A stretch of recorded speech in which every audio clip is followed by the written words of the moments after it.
Hello everyone, myself Khyati Vyas from JMP English Medium Saraswati Group of Education. Today I am conducting this session for grade 5. Subject is SS. We are discussing chapter number 3 and this is my session number 3 for this chapter. So the chapter's name is The Freedom Struggle, the Gandhian Phase 1919 to 1947. Okay, so what did we learn in our previous sessions? पिछले sessions में हमने क्या सीखा था? We introduced to you, because this chapter name is the Gandhian Phase. We introduced to you about Gandhiji's birth, where he took the studies, what was his profession, and how did he take part in the Indian freedom struggle. We discussed regarding the Rowlatt Act, the Jallianwala Bagh massacre, non-cooperation movement, and the Simon Commission. All this we have already discussed in our previous session. In today's session, we will start with civil disobedience movement. Civil disobedience movement. It is there in page number 303 in your textbook. The Congress now wanted complete independence from the British. Congress के जो लोग थे, those people who were the members of the Congress, Indian National Congress, they wanted complete independence from the British. They did not want Britishers to rule them. It decided to celebrate Independence Day on 26 January 1930 and raise its own flag. So they decided that on 26 January 1930 they are going to celebrate their Independence Day and raise its own flag by unfurling their flag. मतलब वो अपना झंडा लहराना चाहते थे, अपना flag लहराना चाहते थे. It also decided to launch a new movement under the leadership of Gandhiji called the Civil Disobedience Movement. They also planned कि गांधी जी की लीडरशिप में एक और मूवमेंट लॉन्च करना चाहते थे जिसका नाम था सिविल डिसओबीडियंस मूवमेंट. डिसओबीडियंस का मतलब है टू रिफ्यूज टू ओबे, मतलब मैं आपकी बात नहीं मानूंगा, इसको रिफ्यूज करना कहते हैं, उसे डिसओबीडियंस कहते हैं. डिसओबीडियंस, ओबीडियंस मीन्स अगर आप किसी की बात मानते हो तो उसे ओबीडियंट कहते हैं, नहीं मानते हो तो डिसओबीडियंस कहते हैं. सो दे wanted to start a new movement called the Civil Disobedience Movement. Other leaders of the movement were Dr. Rajendra Prasad, Sardar Vallabhbhai Patel, Maulana Abul Kalam Azad, Sarojini Naidu and Jawaharlal Nehru. तो ये बाकी के लोग जिनके मैंने नाम लिए वो भी इस मूवमेंट में ज्वाइन करने वाले थे गांधी जी को. कौन कौन थे? डॉक्टर राजेंद्र प्रसाद, सरदार वल्लभ भाई पटेल, मौलाना अबुल कलाम आजाद, सरोजिनी नायडू एंड जवाहरलाल नेहरू. ये लोग सारे सिविल डिसोबीडियंस मूवमेंट में गांधी जी को ज्वाइन करने वाले थे. The movement started with the Dandi March in 1930. Movement start हुई, सिविल डिसोबीडियंस मूवमेंट स्टार्ट हुई. When did it start? It started in March 1930. It started with Dandi March in 1930. The British had a monopoly or complete control over the manufacture of salt. Why was this Dandi March movement started? Because at that time Britishers had the complete authority in the manufacturing of salt. नमक बनाने का complete authority तब Britishers के पास थी. कोई और normal लोग जो थे यहाँ के कॉमन, वो लोग सॉल्ट नहीं बनाते थे. सिर्फ ब्रिटिशर्स के पास वो अथॉरिटी थी कि वो सॉल्ट मैन्युफैक्चर कर सके. सॉल्ट मीन्स नमक, जो आप खाने में खाते हो, that salt. Indians were not allowed to collect salt from the sea. और इंडियंस को ये स्ट्रिक्टली बोला गया था कि सी में जो सी का वाटर होता है, खारा, correct, salty water of the sea, उसमें से आप अपने आप सॉल्ट को एक्सट्रैक्ट करके नहीं अलग करके यूज करोगे. Instead, they were forced to buy it from the British at high prices. और इंडियंस को ये बोला गया था कि आप अपने आप सॉल्ट बनाओगे नहीं, सी में से वाटर निकाल के उसका सॉल्ट यूज करोगे नहीं, और आप जो ब्रिटिशर्स बनाते हैं उसी सॉल्ट को खरीद कर यूज करोगे। और वो जो ब्रिटिशर्स सॉल्ट बनाकर बेचते थे, इट वॉज वेरी कॉस्टली, बहुत कॉस्टली था वो सॉल्ट। फिर भी फोर्सफुली इंडियंस को ये बोला जाता था कि आप बनाओगे भी नहीं अपने लिए और हमारा बना हुआ ही सॉल्ट यूज करोगे। Gandhi ji decided to defy this law and he along with 78 followers marched a distance of over 300 kilometers from his ashram at Sabarmati to Dandi, the Gujarat coast. तब गांधी जी ने डिसाइड किया कि मैं इस लॉ को नहीं मानूंगा। Disobedience means I said to refuse to obey. तो यहाँ गांधी जी ने कहा कि मैं आपने ये जो ब्रिटिशर्स ने जो लॉ बनाया है इस लॉ को मैं नहीं मानता हूं। And he started march from Sabarmati, that is his ashram was in Sabarmati, from there to Dandi. Dandi एक प्लेस है गुजरात के कोस्ट पर, वहां तक की मार्च निकाली थी गांधी जी ने। March means he was walking on his foot, और उनके साथ 78 फॉलोअर्स भी थे उनके, जो उनके साथ चल रहे थे। So he started his march from ashram at Sabarmati to Dandi on the Gujarat coast. On the coast, he picked up the handful of salt baking and salt law. On the coast, he picked up handful of salt breaking the salt law. वहां पहुंचकर उन्होंने अपने हाथ में नमक लिया और ये सॉल्ट का लॉ जो है जो ब्रिटिशर्स ने बनाया उसको ब्रेक किया, वहां लॉ उन्होंने डिसओबे किया। This was an open defence of the British. और यहां से गांधी जी ने ओपनली ब्रिटिशर्स का विरोध करना स्टार्ट किया कि आप जो लॉ बनाओगे, आप जो नियम कायदे कानून बनाओगे, मैं उसे नहीं मानता हूं। Because it was not for the good of Indians, it was just to exploit and trouble Indians. Indians को एक्सप्लॉइट करने के लिए, इंडियंस को ट्रबल करने के लिए जो भी लॉ बनेंगे हम उनका विरोध करते हैं। The movement saw mass participation by women, students, land owners, peasants and so on, all of whom broke law at different level। इस मूवमेंट में अलग अलग वुमेन थे, स्टूडेंट्स थी, देन लैंड ओनर्स मतलब जमींदार थे, पेजेंट्स मतलब बिजनेस करने वाले थे, और सारे लोगों ने अपने अपने तरीके से लॉ ब्रेक किया।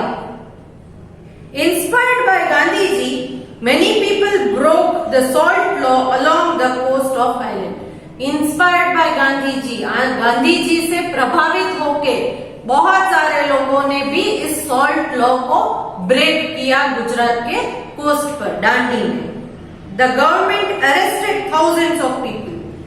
तो तब गवर्नमेंट तो ब्रिटिशर्स की थी, तो गवर्नमेंट को गुस्सा आ गया और हजारों लोग जो लॉ ब्रेक कर रहे थे उनको अरेस्ट किया गया। अरेस्ट करना मतलब उनको कैद किया, जेल में डाल दिया। As people were put in jail, more joined the movement and it continued to spread all over the country। जैसे जैसे ब्रिटिशर्स लोगों को जेल में इम्प्रिजन करने लगे, वैसे वैसे और ज्यादा लोग लॉ को ब्रेक करने लगे। And it spread all over the country. और धीरे धीरे गुजरात में से स्टार्ट हुआ ये मूवमेंट पूरे कंट्री, पूरे इंडिया में स्प्रेड हो गया कि आप जितने लोगों को अरेस्ट करोगे हम उतने ही ज्यादा लोग आपका लॉ ब्रेक करेंगे। The civil disobedience movement went on till 1934। 1934 तक ये सिविल डिसोबीडियंस मूवमेंट कंटिन्यूअस चलता रहा। Gandhi ji along with other leaders was arrested। Gandhi ji को भी अपने साथ जो बाकी के लीडर्स थे उनके साथ अरेस्ट कर लिया गया था, उनको भी जेल में कैद किया गया था। The British were forced to make some changes in the Government of India Act 1935 और ब्रिटिशर्स को forcefully government of India act 1935 जो है उसमें थोड़े चेंजेस करने पड़े। But the Indians were unhappy, but इन चेंजेस के बाद भी इंडियंस अनहैप्पी थी क्योंकि उसमें भी इंडियंस की कोई भलाई नहीं थी। They did not want any changes but wanted the British to leave India, क्योंकि इंडियंस का ये मानना था कि आप कितने भी लॉ चेंज कर लो गवर्नमेंट ऑफ इंडिया एक्ट 1935 में, but we do not want changes, we want complete freedom, हमें टोटली आजादी चाहिए और हम ये चाहते हैं कि ब्रिटिश कंप्लीटली हमारे देश से निकल जाए। हमारा देश है, हम चलाएंगे, आप यहाँ से चले जाओ। So Indians were unhappy. They did not want changes but wanted British to leave India. Okay? Next is Quit India movement. अब यहाँ लास्ट टाइम में मैंने बोला कि Indians wanted Britishers to leave India. India छोड़कर चले जाओ।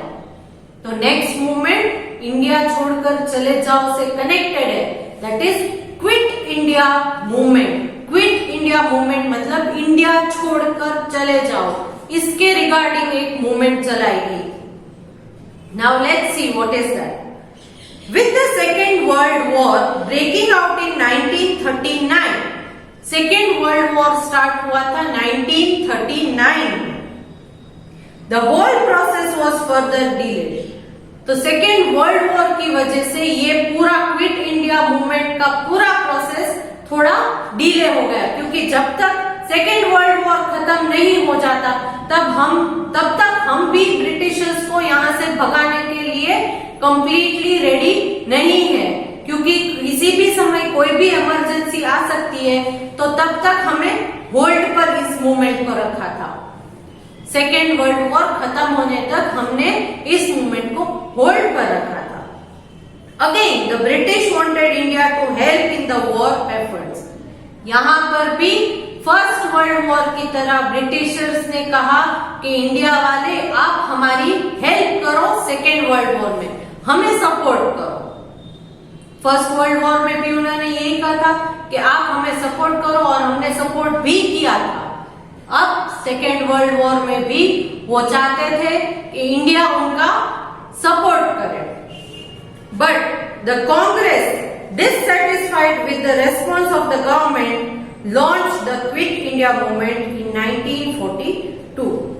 But हमारी जो कांग्रेस थी वो ऑलरेडी ब्रिटिशर्स की जो गवर्नमेंट के एक्ट्स थी उनसे वो डिससेटिस्फाइड थी, उनसे खुश नहीं थी कांग्रेस। तो इसीलिए उन्होंने 1942 में क्विट इंडिया मूवमेंट को फाइनली लॉन्च किया, स्टार्ट किया। लॉन्च मतलब स्टार्ट किया। Gandhi ji gave the slogan of do और डाई। गांधी जी ने यहाँ पर क्विट इंडिया मूवमेंट में एक स्लोगन दिया था, डू और डाई, करो या मरो। करेक्ट? सो गांधी जी ने ये स्लोगन दिया था, meaning either Indians should win freedom or die trying to get it. करो या मरो, do or die। इसका मतलब क्या था कि either फाइट करके आप अपनी आजादी पालो, नहीं तो लड़ते लड़ते मर जाओ, मगर हिम्मत हार के बैठना नहीं है। या तो खुद की आजादी पालो या तो आजादी के लिए लड़ते हुए मर जाओ, बट हार कर बैठना नहीं है कि हमसे ये नहीं होगा, ये कहना नहीं है। So they wanted, Gandhi ji started this with the slogan do और die, meaning Indian should win the freedom और die trying to get it.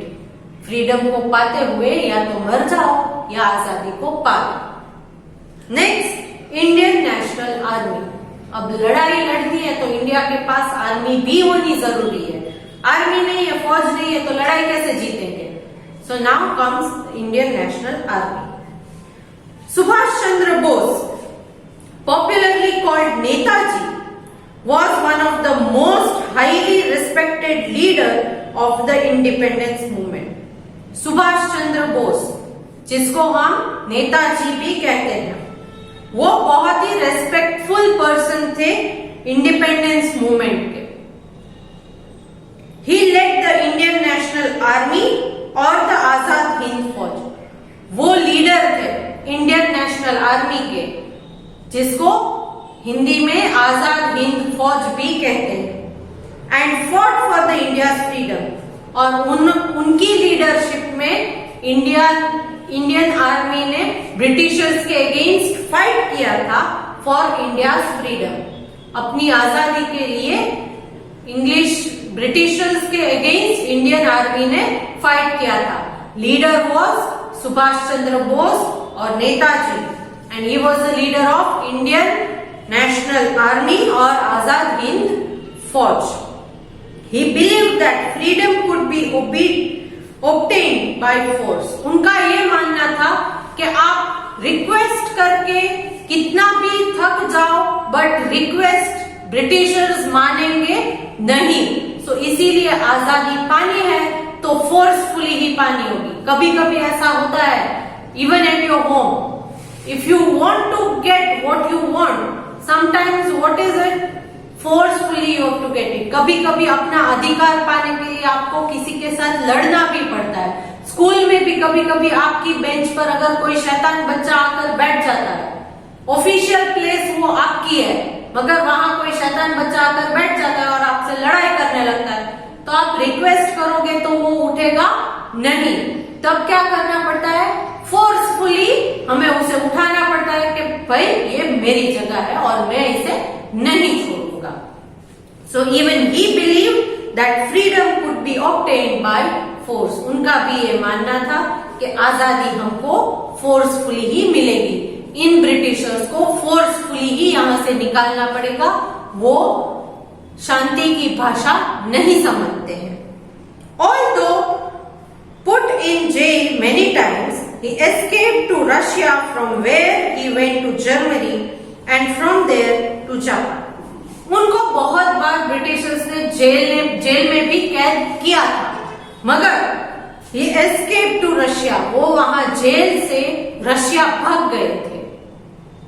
Jail में से छूट के रशिया भाग गए थे. फिर रशिया से जर्मनी गए और फिर वहां से Japan. He worked mostly from outside the country, garnering support. और ज्यादातर उन्होंने इंडिया से बाहर, कंट्री से बाहर रहकर ही यहाँ के आर्मी को सपोर्ट किया था, इंडियन को फ्रीडम पाने के लिए सपोर्ट किया था. Next talking about the independence. इतनी लड़ाई लड़ने के बाद फाइनली अब इंडिया को इंडिपेंडेंस मिलने वाली थी. In 1945, after the end of second world war, 1945 में सेकेंड वर्ल्ड वॉर एंड हो गया. The British had no option but to give India independence, and on 15th August 1947 India became free country. Second world war खत्म होने के बाद Britishers के पास और कोई ऑप्शन नहीं बचा था, और फाइनली 15th August 1947 को वो लोग देश छोड़कर, इंडिया छोड़कर चले गए और इंडिया को अपनी फ्रीडम मिल गई, आजादी मिल गई. The freedom however came at a cost. ये जरूर है कि आजादी बहुत कॉस्टली पड़ी, महंगी पड़ी हमें, क्योंकि बहुत लोगों की जानें चली गई थी, बहुत सारा नुकसान हो चुका था. The country was divided into 2 parts. India के भी 2 अलग अलग हिस्से हो गए थे, इंडिया एंड पाकिस्तान. अब इंडिया पूरा 1/4, उसमें से पाकिस्तान एक अलग कंट्री बन गया था. तब तक पाकिस्तान इंडिया का ही एक पार्ट था, बट अब ब्रिटिशर्स जाते जाते इंडिया को डिवाइड करते गया और 2 अलग कंट्री बन गया, एक इंडिया, एक Pakistan. Doctor Rajendra Prasad became India's first president. सबसे फर्स्ट प्रेसिडेंट, इंडिपेंडेंस के बाद first president of India was doctor Rajendra Prasad. and Jawaharlal Nehru the first prime minister. First prime minister थे Jawaharlal Nehru. While Muhammad Ali Jinnah became the leader of Pakistan. और मोहम्मद अली जिन्ना पाकिस्तान के leader बन गए, क्योंकि अब India और पाकिस्तान दो अलग अलग कंट्री है, तो पाकिस्तान के लीडर बने Mohammad Ali Jinnah. A new constitution was framed and India had its own government. और इंडिया के लिए एक नया कॉन्स्टिट्यूशन बनाया गया और इंडिया एक अपनी ओन गवर्नमेंट के साथ आगे बढ़ने लगा. कॉन्स्टिट्यूशन मीन्स एक ऐसी बुक होती है जिसमें पूरे कंट्री के रिलेटेड सारे लॉ, रूल्स, रेगुलेशंस फ्रेम किए जाते हैं, लिखे जाते हैं, जिसको पूरे कंट्री में रहने वाले सारे लोगों को फॉलो करना कंपल्सरी है. That is constitution.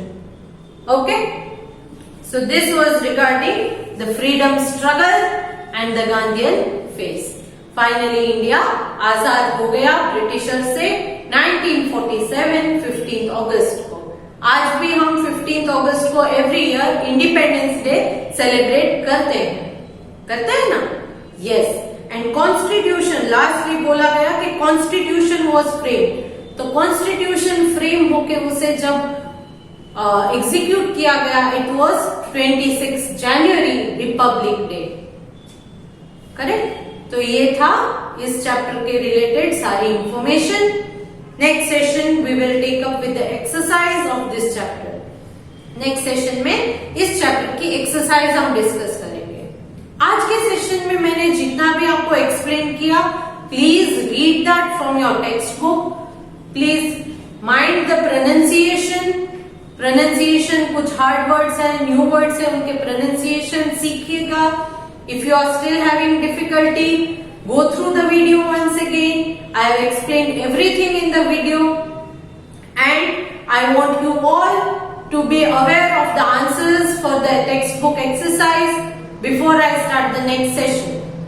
Along with this video, I am sending a PDF that is worksheet fill in the blanks base. The blanks answer are already given in the hint box. You just have to select the answers and fill the blanks. Chalo, to hope to see you good in the next session. Bye.